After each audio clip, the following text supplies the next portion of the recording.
And Andrés González will explain a little bit how they are going to, to distribute the task of the presentation. I kindly ask the group of 4 to keep it in total 42 minutes, so that we also have the presentation by Beatriz Morilla of around 10-11 minutes after that, and we finish before actually the coffee break or the break finishes, which is 11:15, and we are already in 10:15. So I don't think I'm going to do any introduction for the sake of time, and probably if an ideas or something come up, I may say something in between.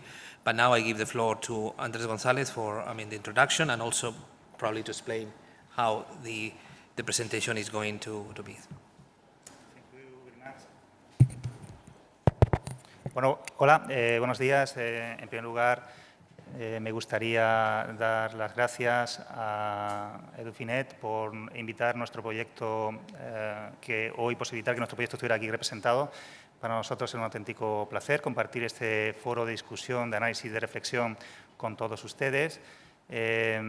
Felicitar al equipo de Edufinet por la extraordinaria organización de este congreso. Han puesto un nivel muy alto y eso va a requerir esfuerzos futuros aún mayores de los que me consta que ya han realizado. Sin más dilación, nuestro proyecto, el ECIE, es un proyecto sin ánimo de lucro que surge en el ámbito académico ante la preocupación de un grupo de docentes por la situación o el impacto que la cuarta revolución industrial y la robotización de la economía iba a tener o va a tener en los próximos años en la sociedad en general y en los jóvenes en particular. Bien, no sé si funcionará la presentación. He hecho un experimento hoy. En primer lugar, bueno, pues cuando empezamos a reflexionar acerca de qué íbamos a aportar nosotros a esta mesa de debate, nos hicimos dos cuestiones que, en parte, en las distintas sesiones que se han ido produciendo en este congreso ya se han resuelto en parte, ¿no?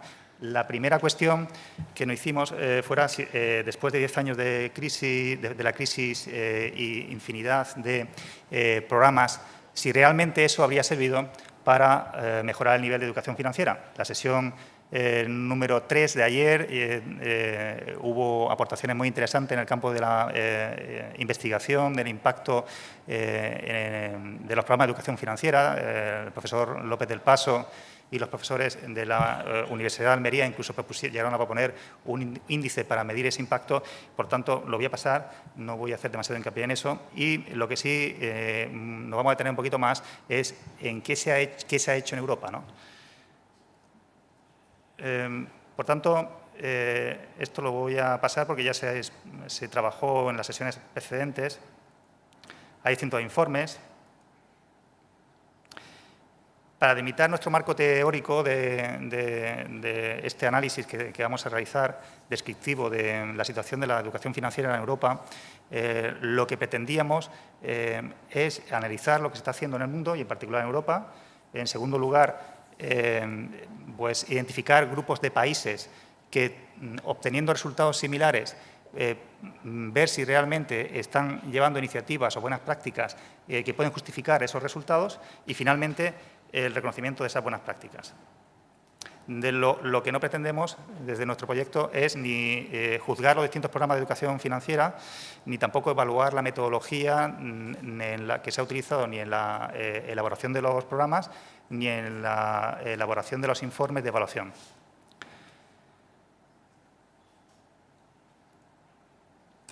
Por tanto, una somera visualización del índice que proponemos es la siguiente. Revisión del estado de la competencia financiera en Europa, la situación de la educación financiera en el currículo oficial, obligatorio, y buenas prácticas en Austria, República Checa, Hungría y Rumanía. Y una última sección que es la de conclusiones. Bien.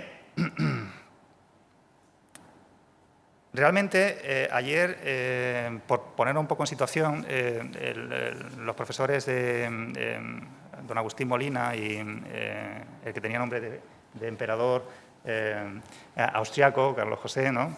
Con esa bonita anécdota introductoria que realizó el profesor Molina acerca de su compañero de profesión, digo que queríamos darle, para enriquecer un poco el análisis, añadir un elemento más de discusión, y es la vinculación, si realmente la educación financiera está justificada por el nivel de ingresos de un país, ¿no?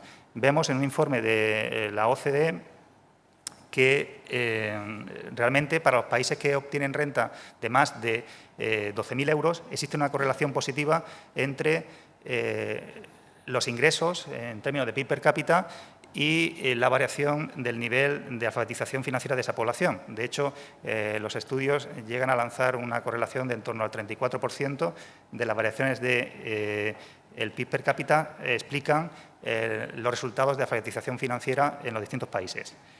En el segundo mapa ustedes pueden comprobar, podría alguno que no ha tomado café todavía a esta hora de la mañana pensar que es el mapa del cambio climático, pero no es así, es realmente el mapa de las estrategias nacionales de educación financiera que se han producido en los últimos años. Concretamente, ese mapa corresponde al año 2015 y vemos en rojo países que ya tienen implantado una estrategia nacional de educación financiera, en azul aquellos que la estaban terminando y en azul más claro pues los que estaban comenzando a diseñarla.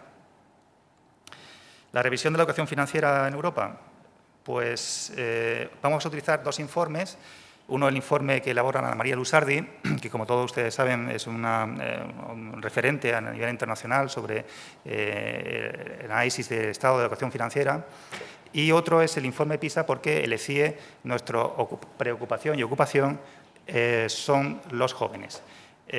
Si vemos el informe de Lusardi, vemos que en Europa existen como tres grupos de países en cuanto a tasas de educación financiera. Los países del norte obtienen mejores resultados que los países que están del sur. En verde oscuro están los países que mejores resultados obtienen en términos de la encuesta que realiza Ana María Lusardi, que como ustedes bien saben evalúa tres dimensiones: cálculos básicos, inflación y riesgo, ¿no?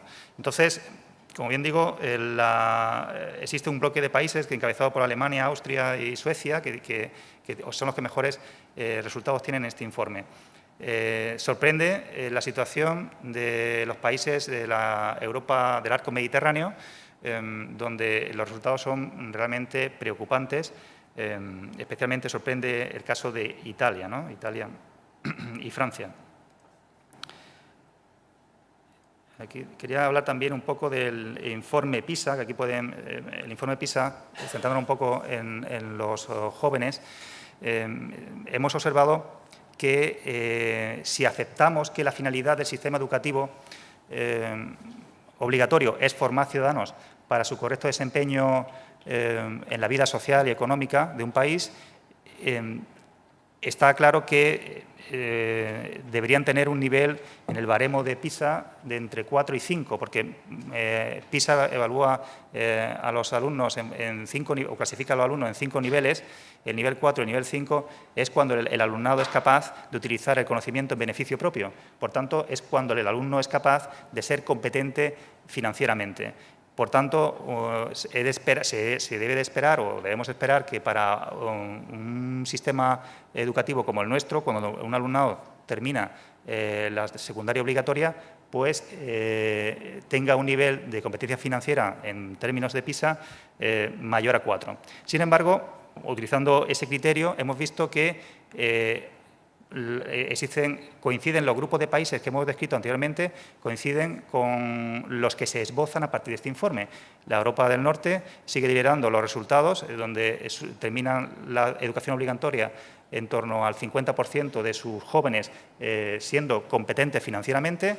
La Europa del Este, en torno al 40% de esos jóvenes terminan siendo competentes financieramente, y sorprende el caso del arco mediterráneo, incluyendo a Portugal, donde la tasa de alumnado que termina siendo competente financieramente pues no llega al 20%, en el caso de España al 23%, con lo cual terminan la educación obligatoria muchos alumnos que después no se van a incorporar al mercado de trabajo sin tener sin ser competentes financieramente, ¿no? ¿Qué se ha hecho en Europa?